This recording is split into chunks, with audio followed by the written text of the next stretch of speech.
नमस्कार दोस्तों, मैं आदर्श कटियार आप सभी का स्वागत करता हूं आज की क्लास में। और आज हम लोग पढ़ने वाले हैं अपना टॉपिक। और ये टॉपिक आपका सबसे ऐसा टॉपिक है आपका ये जो लगभग में हम लोग कहीं ना कहीं थोड़ा बहुत पढ़े होते हैं और बहुत पहले से ही पढ़े होते हैं। उनमें से भी बहुत सारी नई चीज़ें हैं, उसकी वजह से ये क्वेश्चन एग्जाम में यहाँ से चीज़ें पूछता है। ठीक है, उस चैप्टर का नाम है आपका आर्टिकल। तो चैप्टर जो है आपका वो है आपका आर्टिकल। तो चैप्टर जो है आपका, चैप्टर लिखिएगा, चैप्टर है आपका आर्टिकल। ठीक है, तो सभी प्यारे बच्चों आप लोग लिखिएगा चैप्टर आर्टिकल। अब आर्टिकल का यूज किस लिए करते हैं? तो आर्टिकल का यूज हम लोग करते हैं किस लिए? तो आर्टिकल का यूज हम लोग करते हैं डिफाइन करने के लिए। और किसको डिफाइन करते हैं? तो हम डिफाइन करते हैं नाउन को। इसको डिफाइन करते हैं नाउन को, यानी जो आर्टिकल होता है, आर्टिकल का प्रयोग हम लोग नाउन के लिए करते हैं।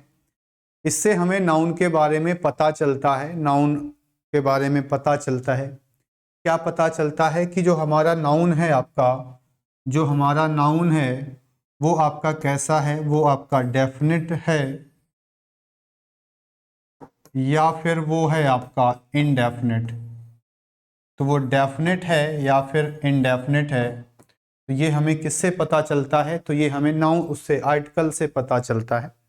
डेफिनेट और इनडेफिनेट का मतलब क्या होता है? डेफिनेट का मतलब क्या होता है कि ऐसी कोई भी नाउन जिसके बारे में हमें पता होता है, जिसके बारे में हमें कोई भी इंफॉर्मेशन पता होती है, जब भी हम उस नाउन के बारे में सोचते हैं तो हमें पता चल जाता है कि हम किसके बारे में बात कर रहे हैं। तो वो आपका डेफिनेट होता है। और इसके साथ में हम लोग दा का यूज करते हैं। इंडेफिनेट में क्या होता है? जब हमें किसी नाउन के बारे में पता नहीं होता है तब हम यूज करते हैं इंडेफिनेट का। इंडेफिनेट में आपका आ जाता है ए या फिर एन, ए या एन। ठीक है, तो डेफिनेट में आता है द और इंडेफिनेट में आपके आते हैं ए या फिर एन। ठीक है, तो आर्टिकल का जो मेन यूज होता है वो नाउन को डिफाइन करने के लिए करते हैं कि नाउन हमारा डेफिनेट है या इनडेफिनेट। डेफिनेट मतलब जिसके बारे में पता होता है, और इनडेफिनेट वो होता है जिसके बारे में हमें इंफॉर्मेशन नहीं होती है। तो वो आपका कहलाता है क्या? इनडेफिनेट कहलाता है। ठीक है, इतनी बात समझ में आ गई आपको? चलो, इतनी बात अगर समझ में आपको आ गई है तो हम लोग अगले पॉइंट पे समझते हैं कि ये दा हो गया और आपका ए या एन हो गया। ठीक है, तो अब ये कैसे पता चलेगा कि डेफिनेट है कि इनडेफिनेट है? तो पहला क्वेश्चन हमने लिखा, हमने कहा आई सा आ बॉय। और दूसरा क्वेश्चन हमने लिखा कि आई सा आ boy who, I saw boy who met me yesterday.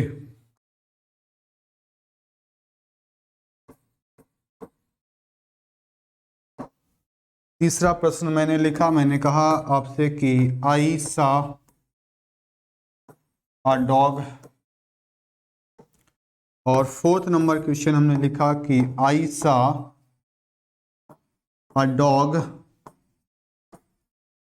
which was black,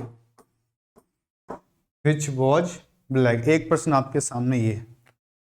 तो आई सा अ बॉय, फिर I saw boy who met me yesterday, I saw dog which was black. ठीक है, तो इस तरीके से हमें वहां पे दिया हुआ है।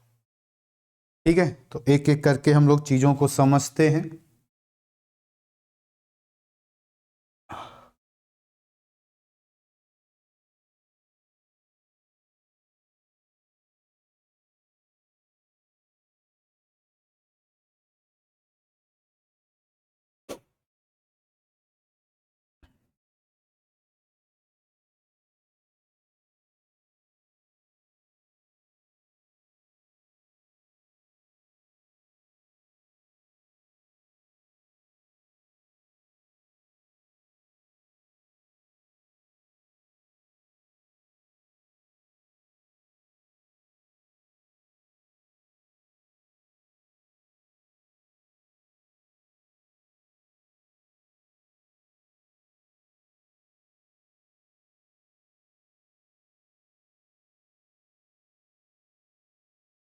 देखते हैं, पहला क्वेश्चन लिखा है आई सा बॉय,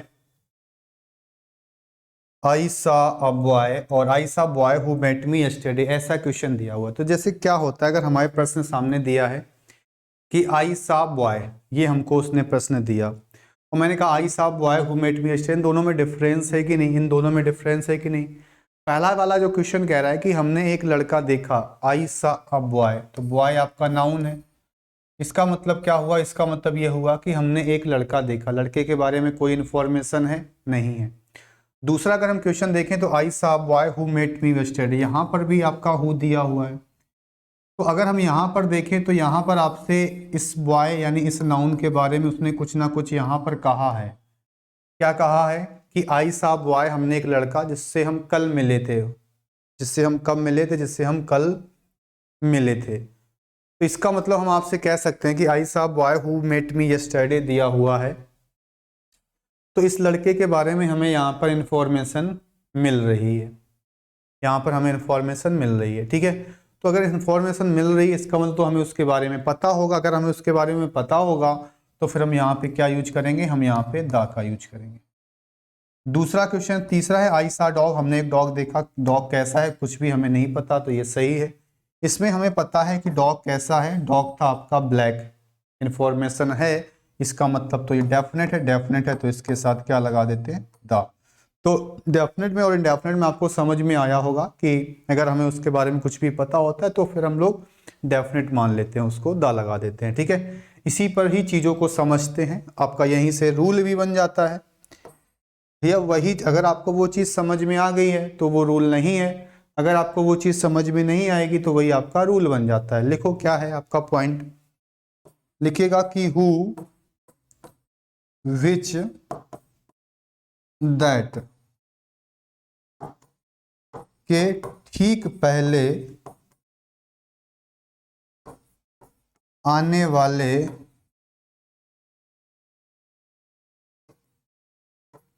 नाउन के साथ,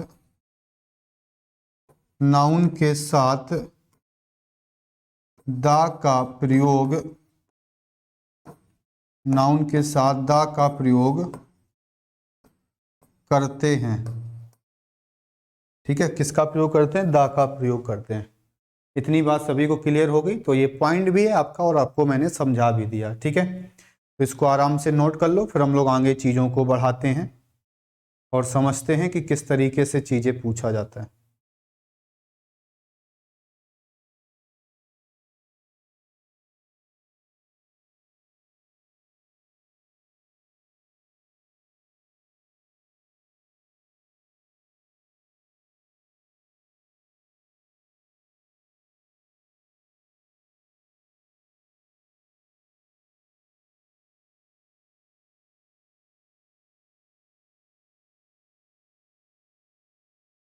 ठीक है, इतनी बात समझ में आ गई सभी को।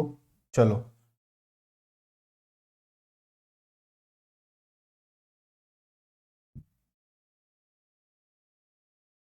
अब आ जाइएगा अपने पहले पॉइंट की तरफ। पहला पॉइंट आपका क्या है, रूल नंबर फर्स्ट पे आ जाइएगा। रूल नंबर फर्स्ट क्या है आपका, तो ये है आपका ए और एन का प्रयोग, ए और एन का प्रयोग,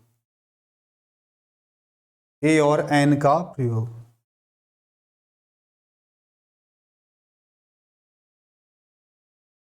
ए और एन का प्रयोग। ठीक है, तो अगर हम बात करते हैं ए या एन के बारे में, कहाँ पे ए का यूज करते हैं और कहाँ पे एन का यूज करते हैं। ठीक है, तो जब हम ए के बारे में बात करते हैं आपसे या फिर हम आपसे एन के बारे में बात करते हैं, तो ए का यूज हम कब करते हैं और एन का यूज कब करते हैं। ठीक है, ए का यूज हम लोग करते हैं कॉन्सोनेंट साउंड के साथ में और एन का यूज हम लोग करते हैं वोवेल साउंड के साथ में। तो अभी तक हम लोगों ने पढ़ा होता है कि वोवेल है तो एन लगा देंगे, कॉन्सोनेंट है तो ए लगा देंगे। आपको इस तरीके से नहीं पढ़ना है, आपको पढ़ना है कि अगर वोवेल के साथ साउंड है तो एन लगाए देंगे और अगर कॉन्सोनेंट के साथ साउंड है तो ए लगा देंगे। ठीक है, तो वोवेल के साथ साउंड है तो एन, कॉन्सोनेंट के साथ साउंड है तो ए लगा देंगे। ठीक है, समझ में आ गई बात। तो इसमें साउंड जो है यही इम्पोर्टेंट पॉइंट है कि साउंड मेन होता है। ठीक है, बोल के देखेंगे। और आपको समझना है कि एन कैसे आएगा, तो हिंदी से भी याद रख सकते हो कि आ से लेकर के अंग तक अगर जब साउंड मिलता है, आ से लेके अंग तक जब साउंड मिलता है तो हम एन का यूज करेंगे। बाकी कोई भी साउंड है तो हम ए का यूज करेंगे। और अगर यू का अर्थ मिलता है हमको, इसका अर्थ मिलता है, और अगर हमें यू का अर्थ मिलता है तब भी हम किसका यूज करेंगे, तो हम ए का यूज करेंगे। ठीक है, तो जब यू का अर्थ मिलेगा तो हम ए का यूज करते हैं। ठीक है, तो ये चीज हमें ध्यान रखनी है। तो ए या एन का प्रयोग, ए या और एन है, वॉवेल साउंड है, कॉन्सोनेंट साउंड है, ये चीज है।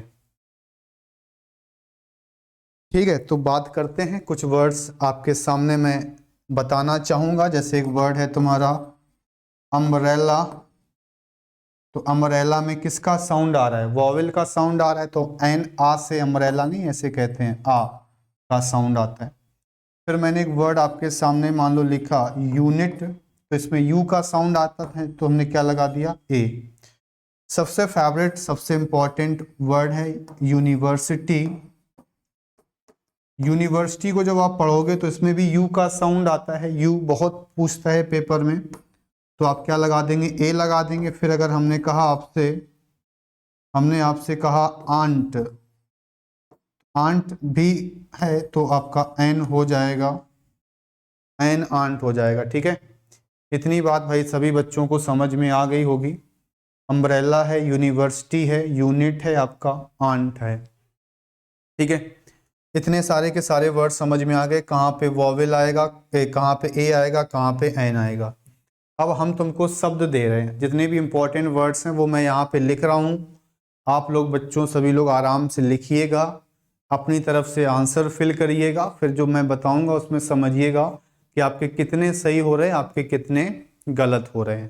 ठीक है, तो सबसे पहला जो वर्ड्स है आपके सामने, सबसे पहला जो वर्ड है आपके सामने वो क्या है, लिखो। पहला जो वर्ड है आपके सामने वो है आपका यूरोपियन एग। मैं बोलूंगा नहीं, ताकि ऐसे तो फिर तुम पहचान ही लोगे ना, तो मैं बिना बोले लिख रहा हूं, आप लोग लिखो और आंसर बताओ।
तो ये शब्द आपके सामने हैं,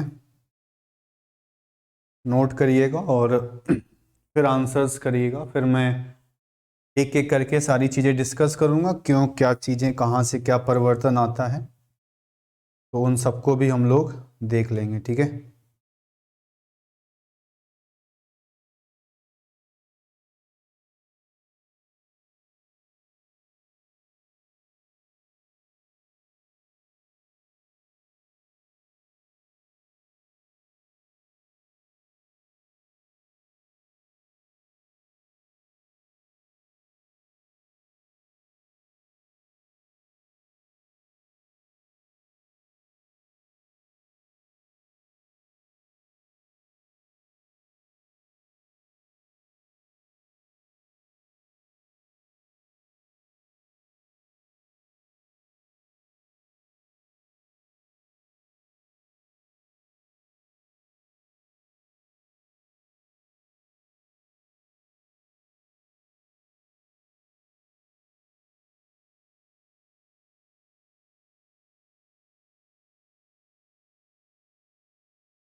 चलो देखते हैं, एक एक करके चीज़ों को समझते हैं। पहला जो वर्ड आपके सामने लिखा है वो वर्ड है आपका यूरोपियन।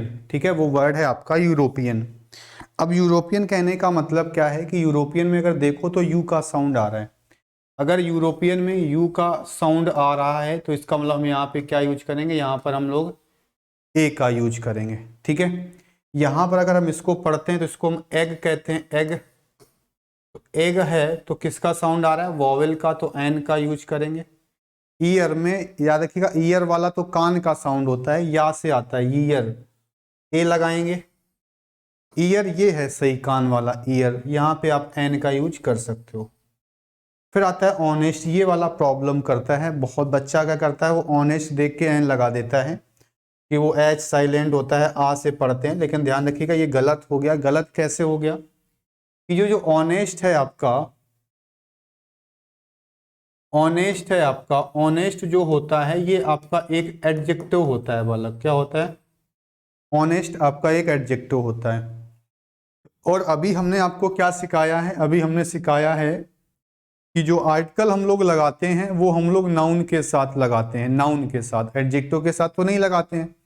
तो अगर हम एडजेक्टिव के साथ नहीं लगाते हैं तो फिर ये तो एडजेक्टिव है भाई, तो फिर हम क्यों लगाएंगे आर्टिकल, तब लगाएंगे जब नाउन है। जैसे मैंने यहाँ पर लिखा ऑनेस्ट बॉय, तो यहाँ पर हमें बॉय नाउन मिल गया कि नहीं भैया, अब हम इसकी वजह से यहाँ पे लगा देंगे, तो इसका आंसर होगा एन ऑनेस्ट बॉय। तो ये वाला बिल्कुल सही है। तो जब जब तक हमें नाउन नहीं मिलेगा तब तक हम आर्टिकल का यूज नहीं करेंगे। तो ऑनेस्ट के साथ कोई भी आर्टिकल नहीं आएगा, ऑनेस्ट के साथ कोई भी आर्टिकल नहीं आएगा। क्यों नहीं आएगा, क्योंकि वो एक एडजेक्टिव है। ऑनेस्ट बॉय के साथ हम क्या लगाएंगे, एन लगाएंगे। क्यों लगाएंगे, क्योंकि वो है आपका एक नाउन है। वो आपका क्या है, तो वो है आपका एक नाउन है, जो हो जाएगा, क्या हो जाएगा बच्चों, वो आपका एक नाउन हो जाएगा। ठीक है, चलो अब हम बात करते हैं शुगर की। शुगर क्या होता है, शुगर, तो जो शुगर है आपकी वो एक अनकाउंटेबल नाउन है भाई। शुगर क्या है, शुगर है आपका अनकाउंटेबल नाउन में पढ़ाया था, और हमने कहा था कि जो अनकाउंटेबल नाउन होते हैं उसके पहले ए या एन का प्रयोग नहीं होता है। तो यहाँ पर भी कुछ नहीं आएगा। वाटर भी अनकाउंटेबल नाउन है, यहाँ पर भी कुछ नहीं आएगा। यहाँ मैंने लिख दिया ऑनेस्ट बॉय, फिर से वही सेम रिपीट है, एन लगा देंगे। एन आया किसके लिए है, तो ये आया है एन बॉय के लिए आया है, ठीक है। अब ऐसे ही आपका यूनिक और यूनिक प्लेनेट है, तो अगर हम देखें तो प्लेनेट आपका एक नाउन होता है, नाउन के ठीक पहले, नाउन के ठीक पहले क्या आता है, नाउन के ठीक पहले क्या आता है, तो नाउन के ठीक पहले आपका एडजेक्टिव आता है। तो इसके अनुसार यहाँ पर लगा देंगे आ, और यहाँ पर कुछ भी नहीं लगेगा क्योंकि यूनिक होता है आपका एक एडजेक्टिव, ठीक है। यूनिक आपका एक होता है एडजेक्टिव, इस वजह से हम कुछ भी नहीं लगाएंगे, इस चीज को ध्यान रखिएगा, ठीक है।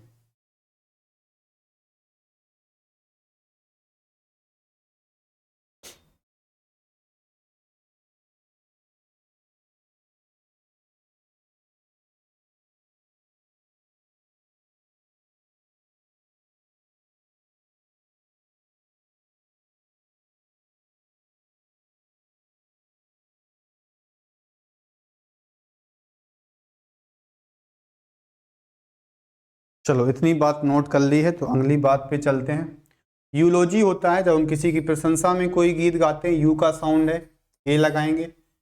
इसको हम पढ़ते हैं यू, यू पढ़ेंगे तो इसका मतलब हम ए लगाएंगे। ये क्या होती है, तो ये आपकी होती है फीमेल सीप होती है। क्या होती है, फीमेल सीप होती है। ऑक्सन कैसा नाउन है, ऑक्सन आपका प्लूरल नाउन है, कुछ नहीं आएगा। एम ए के साथ क्या लगाएंगे, तो एम ए के साथ एन लगाएंगे। एम एल ए के साथ भी क्या लगाएंगे, तो एन लगाएंगे।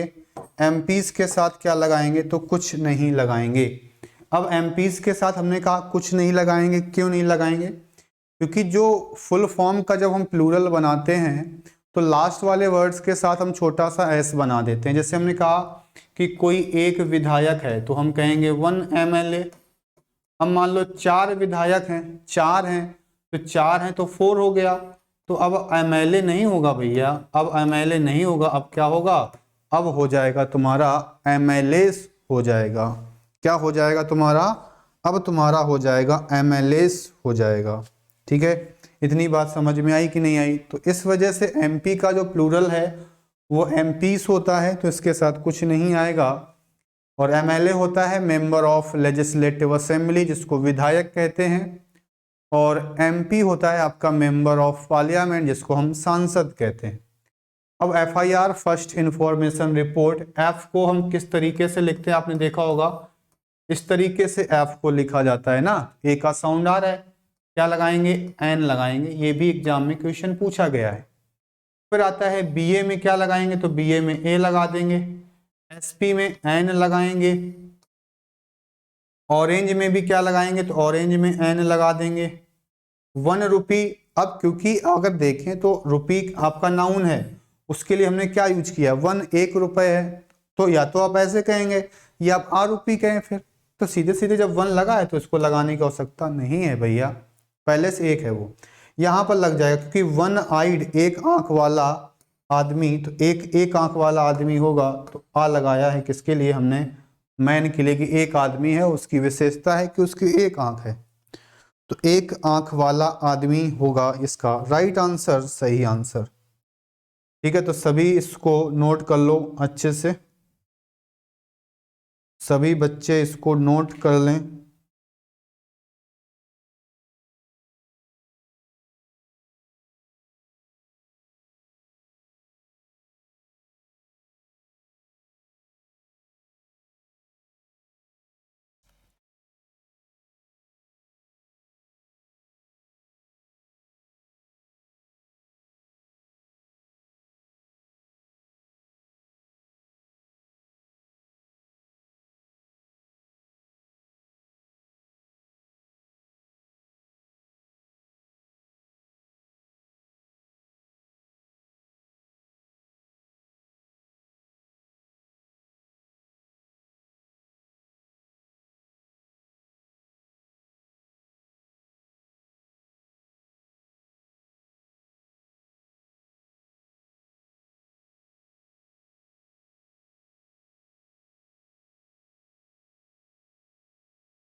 चलो इतनी बात सभी ने नोट कर ली।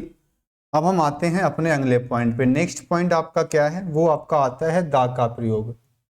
नेक्स्ट पॉइंट लिखिएगा सभी बच्चे, रूल नंबर सेकेंड है, या आप सीधे पॉइंट लिख के चलो क्योंकि हम पॉइंट्स को ही डिस्कस करेंगे। नेक्स्ट पॉइंट है आपका, वो है आपका दा का प्रयोग। यूज ऑफ दा, किसके किसके साथ में हम लोग दा का यूज करते हैं। ठीक है, तो किसके किसके साथ हमें दा का यूज करना होता है, कहाँ कहाँ पे हम लोग करते हैं, तो वो चीज़ें हमें सीखनी है। तो एक एक करके हम लोग सारी चीज़ों को डिस्कस करते चलते हैं। तो सबसे पहला जो पॉइंट आपका आता है दा का प्रयोग में, वो क्या है, वो है आपका, जैसे हम बात करते हैं आपके नेम ऑफ द रिवर्स, नदियों के बारे में, कैनाल्स के बारे में, नहरों के बारे में, या सी यानी सागरों के बारे में, ओशियन यानी महासागरों के बारे में। ठीक है, महासागरों के बारे में। या फिर हम बात करते हैं बेस का मतलब खाड़ियों के बारे में। तो इनके साथ क्या होता है, हमेशा हम लोग दा का यूज करते हैं। ठीक है, इनके साथ फिक्स है कि नेम ऑफ द रिवर्स है तो आपका दा आएगा। ठीक है, इसको और बेहतर तरीके से अगर लिखना चाहो तो मैं इसको इस तरीके से लिख देता हूं ताकि आपको और चीजें आसानी से समझ में आ जाएं। तो पहला पॉइंट है, जैसे हम बात करते हैं आपकी नेम ऑफ रिवर्स, यानी दुनिया में जितनी की भी आपकी नदियां हैं सभी अपने आप में यूनिक होती हैं। यूनिक कहने का मतलब होता है कि अपने आप में एक होती हैं। जैसे हम बात करते हैं गंगा, तो हमें पता होता है कि भाई गंगोत्री से निकलती है और आपकी जो है बंगाल की खाड़ी में जाके पश्चिम बंगाल होते हुए वहाँ पे जो है पहुँचती है।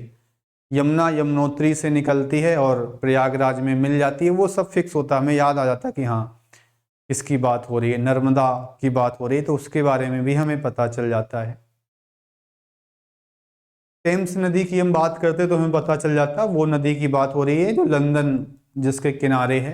तो ऐसे हमें चीज़ें वहाँ से पता चल जाती। तो कहने का मतलब भाई यही है मेरा कि जो यूनिक चीज़ें हैं जो अपने आप हमें याद आ जाता है, ताजमहल हमें पता है कि आगरा की बात हो रही है, तो उन सभी के साथ दा लगता है। ऐसे हम बात कर रहे थे कि नेम ऑफ रिवर्स के साथ फिक्स है कि आप दा का ही यूज करते हैं। ऐसे हम कैनाल्स की बात करते हैं, नहरों की बात करते हैं, इनके साथ भी फिक्स है दा आता है। सागरों की जब हम बात करेंगे तो उनके साथ भी फिक्स होता है। ओशियंस की हम बात करेंगे तो महासागर, उनके साथ भी फिक्स होता है। फिर हम बेस की अगर बात करेंगे यानी खाड़ियों की बात करेंगे तो वो भी आपकी फिक्स है। कहाँ पे बंगाल की खाड़ी है, कहाँ पे कौन सी खाड़ी है, वो सारी चीज़ें हमें वहाँ पे जानकारी उसके बारे में होती है। तो सबसे पहले हम नदी के बारे में बात करें तो नदी के बारे में बात करेंगे तो सबसे इम्पोर्टेंट जो है गंगा हो गई तुम्हारी, the Ganga, the Yamuna, the Ganga, the Yamuna. तो जितनी भी नदियां होंगी सभी के साथ द। नहर की अगर हम बात करें तो द पनामा कैनाल यानी पनामा नहर। या फिर हम अगर आपसे बात करें तो वो आपकी हो जाएगी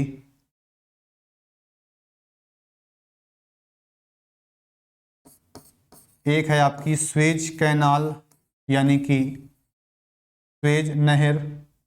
जब सागर की बात करेंगे तो एक आपका आता है अरबियन सी यानी कि अरब सागर। फिर एक आता है डेड सी यानी कि मृत सागर। महासागर की जब हम बात करते हैं तो आपका आता है द इंडियन ओशियन। एक आपका आता है प्रशांत महासागर, तो हम इसको कहेंगे पैसिफिक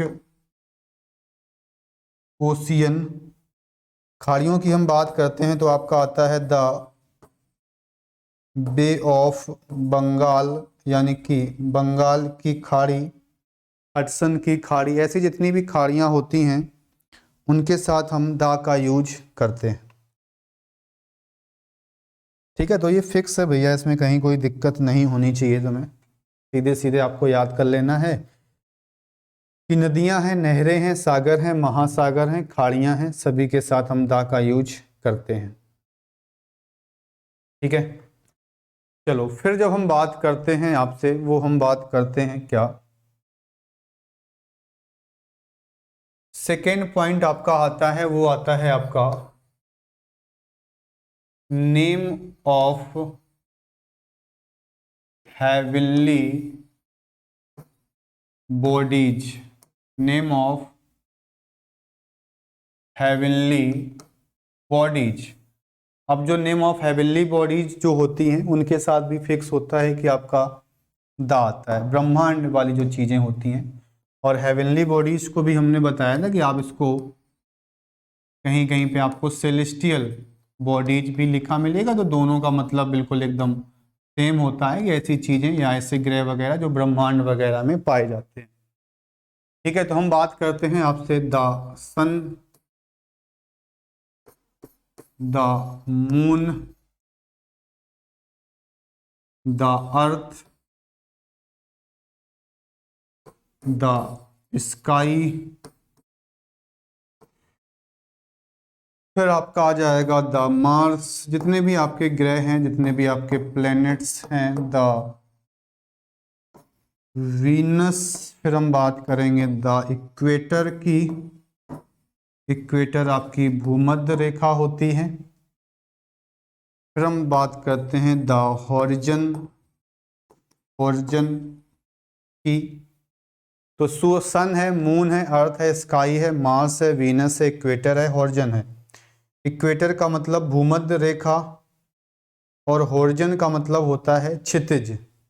हॉरिजन का मतलब होता है क्षितिज, एक ऐसी लाइन जहां पर ये चीजें मिलती हैं। ठीक है, इक्वेटर का मतलब क्या होता है? इक्वेटर होती है तुम्हारी भूमध्य रेखा, इक्वेटर होती है तुम्हारी भूमध्य रेखा। ठीक है, इक्वेटर हो जाएगी तुम्हारी भूमध्य रेखा।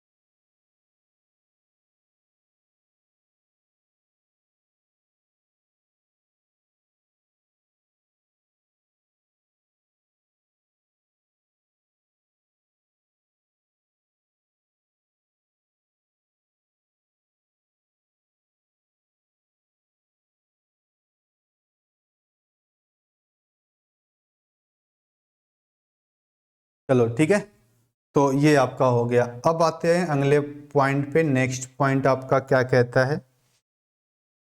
नेक्स्ट पॉइंट आपका क्या है? तो पॉइंट नंबर 3 है आपका, वो क्या है कि name of religion, religious groups, यानी जितने भी आपके धार्मिक ग्रुप्स होते हैं उनके साथ हम लोग दा का यूज करते हैं। साथ ही साथ जो आपके रिलीजियस आपकी जो बुक्स होती हैं, धार्मिक जो किताबें होती हैं, उनके साथ भी हम लोग दा का यूज करते हैं। ठीक है बालक, तो जितने भी आपके धार्मिक ग्रुप्स होते हैं, जितने भी आपके धार्मिक ग्रुप्स हैं या जितनी भी आपकी धार्मिक पुस्तकें हैं, उन सभी के साथ हम क्या यूज करते हैं? तो उन सभी के साथ हम लोग दा का यूज करते हैं। ठीक है, जितनी भी आपकी धार्मिक पुस्तकें हैं या धार्मिक ग्रुप्स हैं, उन सभी के साथ हम लोग दा का यूज करते हैं। जैसे हम बात करें आपसे, तो the Hindus, the Muslims, the Sikhs, the Christians, the Christians हो जाएगा। धार्मिक किताबों की हम बात करते हैं तो the Ramayana, the Mahabharat, the Mahabharat, Ramayan हो गई, महाभारत हो गई, कुरान हो गई, कुरान मुस्लिम्स की धार्मिक किताब है। बाइबल आपकी ईसाइयों की धार्मिक पुस्तक हो गई, ठीक है। तो इनके साथ हम लोग दा का यूज करते हैं। एक चीज़ तो जैसे यहाँ तक तो ठीक है, एक बात हो गई। एक चीज़ इसमें और याद रखना कि जैसे कभी कभी वो पूछता है कि ये जो हम लोग लिख रहे हैं दा हिंदूज लिख रहे हैं या हम लोग दा मुस्लिम्स लिख रहे हैं, इनके साथ वर्ब कैसी आएगी, सिंगुलर वर्ब आएगी कि प्लूरल वर्ब आएगी। तो याद रखिएगा, कन्फ्यूज नहीं होना। सभी लोगों की बात हो रही है यहाँ पे, जहाँ पे लोग आ जाते हैं वहाँ पे आपकी जो वर्ब है वो प्लूरल वर्ब आ जाती है। कैसी वर्ब आ जाती है? प्लूरल वर्ब आ जाती है, ठीक है, ये चीज। तो वहां पर जो वर्ब आपकी आती है वो कैसी आती है? वो आपकी प्लूरल वर्ब आ जाती है, ठीक है।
चलो अब आते हैं अगले पॉइंट पे, बढ़ते हैं हम लोग। नेक्स्ट पॉइंट आपका क्या है? नेक्स्ट पॉइंट आपका ये है कि name of historical, name of historical monument,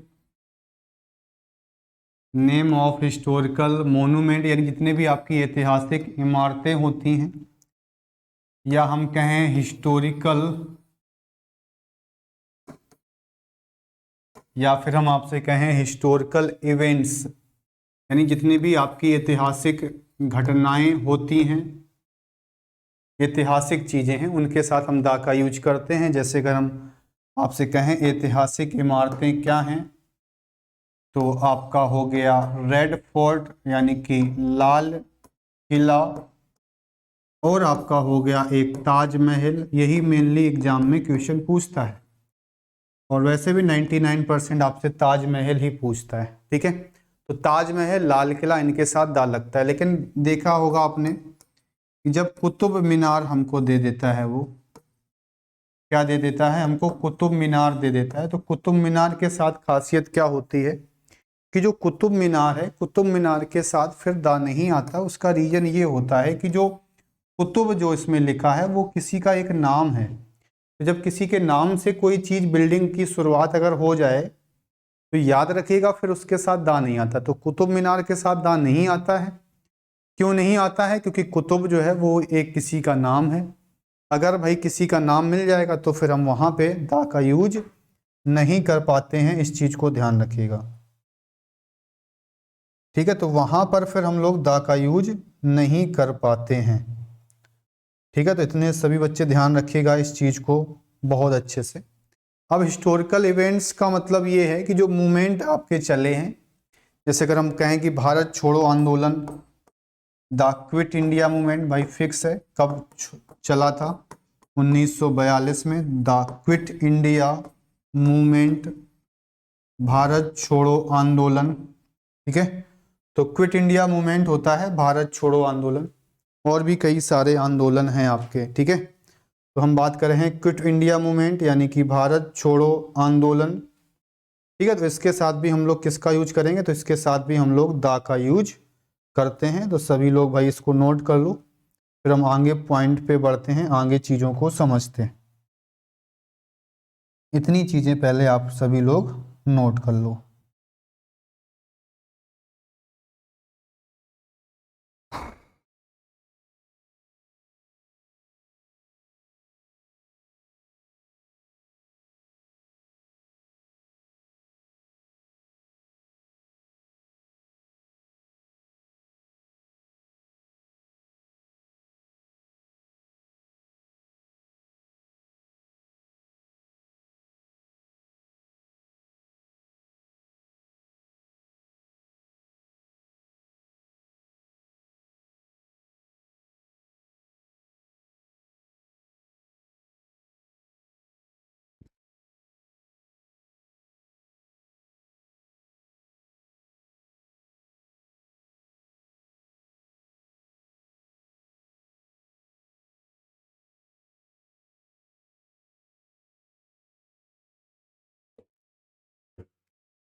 चलो अगले पॉइंट पे आते हैं। नेक्स्ट जो पॉइंट है आपका वो क्या है? नेक्स्ट पॉइंट है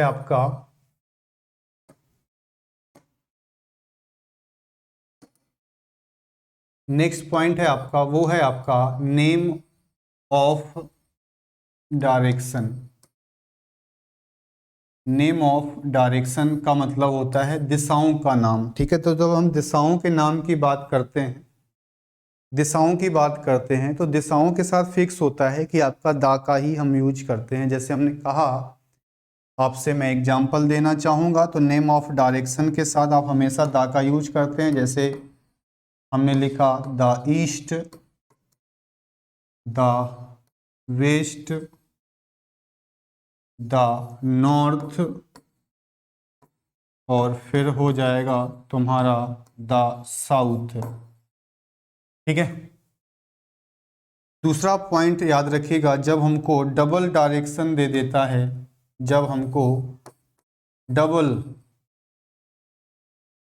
डायरेक्शन दे देता है, डबल डायरेक्शन जब हमको दे देता है तब क्या होता है? डबल डायरेक्शन में क्या होता है? जैसे मैं लिखना चाहूँ यहाँ पे आपके सामने, मैं लिखना चाहूँ आपसे नॉर्थ ईस्ट, मैंने आपसे कहा नॉर्थ ईस्ट, तो इसके साथ आर्टिकल आएगा कि नहीं आएगा? या हमने आपसे कहा साउथ वेस्ट, इसके साथ आर्टिकल आएगा कि नहीं आएगा? ये चीज़ है। तो अच्छा आप ये बताओ, जैसे अगर हम तुमसे समझाना चाहें आपको, तो इसके साथ जैसे हमने कहा कि भाई डायरेक्शन आपकी इस तरीके से बनती है, ये नॉर्थ हो जाता है, ये नीचे की तरफ साउथ हो जाता है, इधर बांग्लादेश की तरफ ईस्ट हो जाता है, और पाकिस्तान की तरफ आपका वेस्ट हो जाता है। ठीक है, ऐसे ही तो होता है। तो जैसे कि अगर हम कहें कि भाई कोई व्यक्ति है वो नॉर्थ की दिशा में जा रहा है, तो आप सीधे सीधे बना देते थे कि ये देखो नॉर्थ जा रहा है। उसने कहा कि वो साउथ जा रहा है, आप तुरंत नीचे की तरफ आ जाते थे बिल्कुल 90 डिग्री पे। कोई कहे ईस्ट जा रहा है तो इस तरफ जाते थे, वेस्ट जा रहा है तो इस तरफ जाते थे। लेकिन अगर हम आपसे कहें कि कोई नॉर्थ ईस्ट की डायरेक्शन में जा रहा है, नॉर्थ ईस्ट की डायरेक्शन में जा रहा है, तो नॉर्थ ईस्ट तो यहाँ से यहाँ तक कहीं से भी जा सकता है भाई। नॉर्थ ईस्ट ऐसे भी जा सकता है, ऐसे भी जा सकता है। पता ही नहीं चल रहा है कि वो कौन सी डायरेक्शन है हमारी नॉर्थ ईस्ट की। जब हमें भाई पता ही नहीं चल रहा है कि हमारी नॉर्थ ईस्ट की डायरेक्शन है क्या, तो जब वो चीज़ जब पता ही नहीं है तो वो चीज़ इसका मतलब डेफिनेट तो नहीं है। अगर डेफिनेट नहीं है तो फिर हम इनके साथ दा का यूज नहीं करते हैं, इनके साथ दा का यूज नहीं करते हैं। वो सारी चीज़ें हमने आपको बता दी कैसे हमें नहीं करना होता है। ठीक है, तो सभी बच्चे इतनी चीज़ नोट कर लो आप लोग, फिर हम लोग बढ़ते हैं अपने अगले पॉइंट की तरफ। ठीक है, चलो तो डायरेक्शन वाला रूल भाई आपको समझ में आ गया होगा। अब बढ़ते हैं अपने नेक्स्ट पॉइंट पे। जब हम बढ़ते हैं तो नेक्स्ट पॉइंट आपका आता है कि name of newspapers. Name of newspapers जो होते हैं, समाचार पत्रों के नाम के साथ आप दा का यूज करते हैं। फिर आता है नेम ऑफ ट्रेन्स, जो ट्रेन के नाम हैं आपके, ट्रेन्स के जो नाम हैं उनके साथ आप यूज करते हैं दा का। या जो एरोप्लेन भी कई सारे एयरवेज होते हैं, जेट एयरवे जो सब चलते हैं उनके साथ भी हम लोग दा का यूज करते हैं। ठीक है, फिर क्या आती है कुछ नेम ऑफ कॉन्स्टिट्यूशनल, कुछ चीज़ें होती हैं नेम ऑफ कॉन्स्टिट्यूशनल, जो संवैधानिक कुछ चीज़ें होती हैं उनके साथ भी हम लोग दा का यूज करते हैं। ठीक है, तो जो कुछ संवैधानिक चीज़ें होती हैं, कॉन्स्टिट्यूशनल जो चीज़ें होती हैं उनके साथ भी हम लोग या दा का यूज करते हैं। इसके साथ साथ हम इसके अलावा हम बात करते हैं नेम ऑफ पॉलिटिकल पार्टीज की। जब हम बात करेंगे किसकी भाई हम बात करेंगे, जब हम नेम ऑफ पॉलिटिकल पार्टीज की बात करेंगे। ठीक है, तो जब हम पॉलिटिकल पार्टीज की बात करते हैं तो वहाँ पर भी हम लोग फिक्स होता है, ये आपकी संडे वाली पार्टी नहीं है, इतना भाई सभी लोग ध्यान रखना। ना सोचो कि ये जो है संडे वाली जो हम लोग पार्टी करते हैं ना, ये उसकी बात हो रही है, उसकी बात नहीं हो रही है। ठीक है, तो सबसे पहले हम बताना चाहेंगे कि न्यूज़पेपर्स के बारे में जब हम बात करते हैं, तो न्यूज़पेपर्स के बारे में जब आप बात करते हो तो कई सारे न्यूज़पेपर इंग्लिश में होते हैं जिसमें ऑलरेडी दा लगा होता है। The Hindu, the times of India, इसके अलावा हम बात करें तो द इकोनॉमिक टाइम्स। ठीक है, जितने भी हैं सारे के सारे न्यूज़पेपर्स के साथ दा लगाओगे। ट्रेन्स का नाम बताएं, जैसे आपकी हो गई the Vande Bharat express, the Vande Bharat express. ठीक है, अब जैसे कॉन्स्टिट्यूशनल जो चीज़ें होती हैं उनके बारे में जब हम बात करते हैं, तो कॉन्स्टिट्यूशनल जो चीज़ें होती हैं जब हम उनके बारे में बात करते हैं, जैसे हम आपसे कहें कि द लेजिस्लेचर है, द इंडियन पैनल कोड है, आईपीसी जिसको हम बोलते हैं, तो द इंडियन पैनल कोड जिसको हम आईपीसी कहते हैं। पॉलिटिकल पार्टीज की बात करें तो द बीजेपी, द कांग्रेस। तो ये सारी की सारी जो आपकी पॉलिटिकल पार्टीज हैं उनके साथ भी हम लोग दा का यूज करते हैं। ठीक है, इतनी बात आपको समझ में आ गई होगी। तो इतनी बात अगर आपको समझ में आ गई है तो फिर बताओ, तो हम लोग नेक्स्ट पॉइंट पे चलें, कुछ चीज़ें और हम लोग बात कर लेते हैं।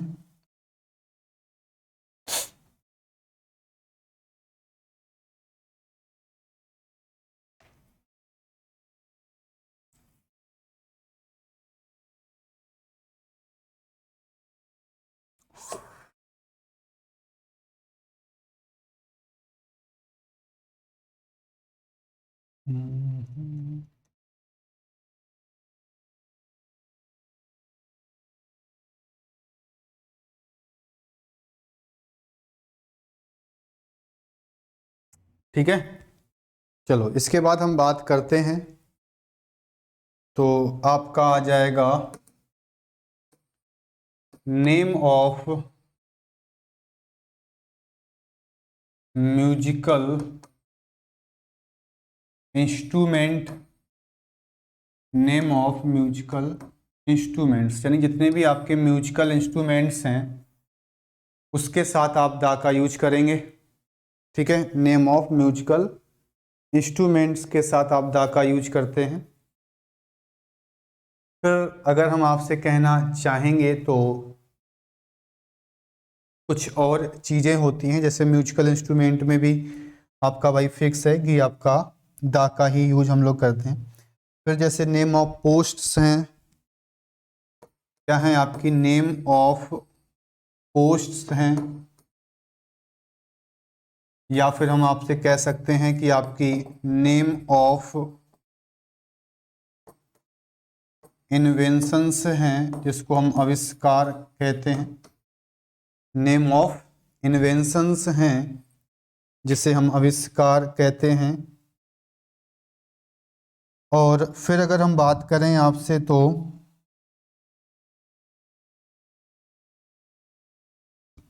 पार्ट्स ऑफ द बॉडी है, ये भी बड़ा है, इस बार एनडीए के पेपर में पूछा था उसने।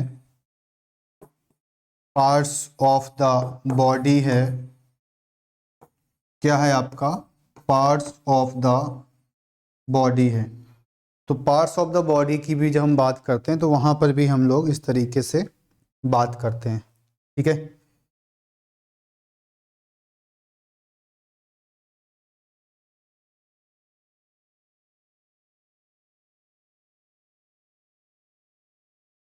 चलो भैया बताएं कैसे कैसे चीज़ें इसमें आती हैं। तो जब हम म्यूजिकल इंस्ट्रूमेंट की बात करते हैं तो म्यूजिकल इंस्ट्रूमेंट में आपका आ जाता है फ्लूट, तो हम सीधे सीधे लिख देंगे द फ्लूट। आपका आता है वायलिन, तो हम लिख देंगे द वायलिन। कई लोग गिटार प्रेमी होते हैं, वो गिटार बजा तो नहीं पाते हैं लेकिन वो फोटो खिंचाते हैं, तो द गिटार हो गया। नेम ऑफ पोस्ट की जब हम बात करते हैं तो इनके साथ भी द आता है, जैसे कि द मैनेजर है। अरे आपने बहुत लिखी होंगी एप्लीकेशन टू द प्रिंसिपल, तो प्रिंसिपल एक पोस्ट है, आपने द लगा दिया। टू द मैनेजर, मैनेजर के साथ आपने द लगा दिया। नेम ऑफ इन्वेंशंस के बारे में बात करते हैं, जितने भी आविष्कार हुए हैं आपके, जैसे द टेलीस्कोप, द कंप्यूटर। ठीक है, पार्ट्स ऑफ द बॉडी की बात करते हैं तो जैसे द ईयर है, द माउथ है, तो इनके साथ भी हम लोग द का यूज करते हैं। ठीक है, ये आया था इस बार एनडीए के पेपर में। ठीक है, बहुत लोगों के बहुत आंसर्स आ रहे थे, लेकिन इसका जो आंसर था वो सीधे सीधे आपका था द ईयर और द माउथ से। समझ में, जितने भी आप पार्ट ऑफ द बॉडी हैं, हैंड है, सभी के साथ फिक्स है कि हम लोग द का ही यूज करते हैं। ठीक है भैया, चलो हम लोग बढ़ते हैं अपने पॉइंट की तरफ भैया। तो एक तो आपका दा के बारे में जब हम बात कर रहे थे तो दा का प्रयोग सबसे अच्छा है। यूनिक मतलब जितनी भी यूनिक चीज़ें उन सभी के साथ दा आता है। रिवर है, कैनाल है, सी है, ओशियन है और आपका बे यानी खाड़ियाँ, इन सभी के साथ दा। हेवनली बॉडीज, जो ब्रह्मांड में जो चीज़ ग्रह वगैरह पाए जाते हैं उन सभी के साथ फिक्स है, दा आता है। फिर हम बात करते हैं रिलीजियस ग्रुप्स की, बुक्सों की, उनके साथ दा का यूज करते हैं। हिस्टोरिकल मोनूमेंट्स का मतलब होता है ऐतिहासिक इमारतें, ऐतिहासिक आंदोलन, घटनाएं कुछ ऐसी हैं जो फिक्स हैं। भारत छोड़ो आंदोलन, नॉन कोऑपरेटिव मूवमेंट, असहयोग आंदोलन, जितने भी हैं आंदोलन हैं अगर वो, तो उनके साथ हम लोग दा का यूज करते हैं। ठीक है, चलो फिर हम बात करते हैं डायरेक्शंस के साथ फिक्स होती हैं, दा का यूज करते हैं। जो भी आपकी डायरेक्शंस होती हैं, डबल डायरेक्शन है तो कंफर्म नहीं होती, डेफिनेट नहीं, तो फिर हम दा नहीं लगाते हैं। न्यूज़पेपर्स के साथ आप दा का यूज करेंगे, एक ट्रेंड्स के नाम के साथ दा लगाएंगे, कॉन्स्टिट्यूशनल चीज़ें हैं उनके साथ दा लगाएंगे, पॉलिटिकल पार्टी है उनके साथ दा लगाएंगे। Musical instrument, post, invention, part of the body. ठीक है, तो इनके साथ फिक्स होता है कि इनके साथ हम लोग दा का यूज करते हैं। ठीक है, तो आपको आज की क्लास कैसी लगी आप ज़रूर बताइएगा, ठीक है। तो आज की क्लास को हम लोग यहीं समाप्त करते हैं। बेशक आपको बहुत सारी चीज़ें यहाँ पे नई सीखने को मिली होंगी जो आपने पहले चीज़ें नहीं पढ़ी होंगी, ठीक है। और भी कल की क्लास में जब हम लोग पढ़ेंगे तो बहुत सारी चीज़ें आपको और भी नई सीखने को मिलेंगी, ठीक है। तो आज के लिए इतना ही। सभी का बहुत बहुत धन्यवाद। पढ़ते रहिए, हंसते रहिए, मुस्कुराते रहिए। जय हिंद।